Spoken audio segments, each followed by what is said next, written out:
pa ito yun. Ito kasi yung nagustuhan ko dito, oh.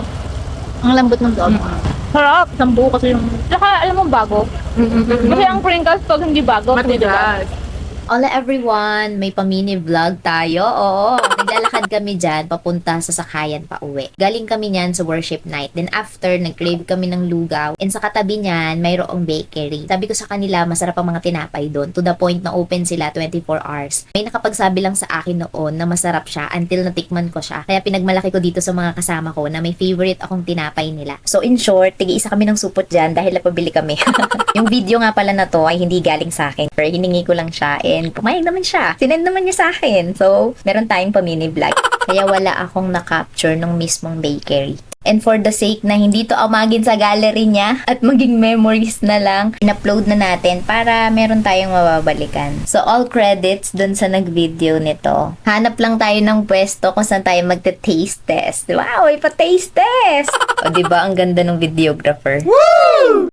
May pinagmamalaki kami bakery dito sa may Santa Maria kasi galing kami ng worship night. Ngayon bumili talaga ako ng tig-iisa lang kami. Dun sa bakery na yon, pero hindi ko kasi alam kung gano'n pa rin yung lasa niya. Kaya, honest review to, honest review. Kuha. Ito yun, no? Ito yun, no?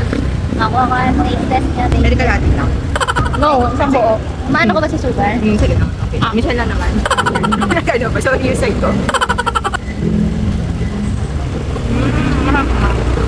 Pero pa ito yun. Ito kasi yung nagustuhan ko dito, oh. Ang lambot ng loob. Tapos parang, oo. Para siyang, may something dito na ang sarap. May ano sabi mo? Nabuulo na. Sarap. Isang buo kasi yung... Tsaka, alam mo, bago. Kasi ang Pringles, pag hindi bago, Matigas. sarap. Pauwi na kami. Time check. 9:59. So, yun lang.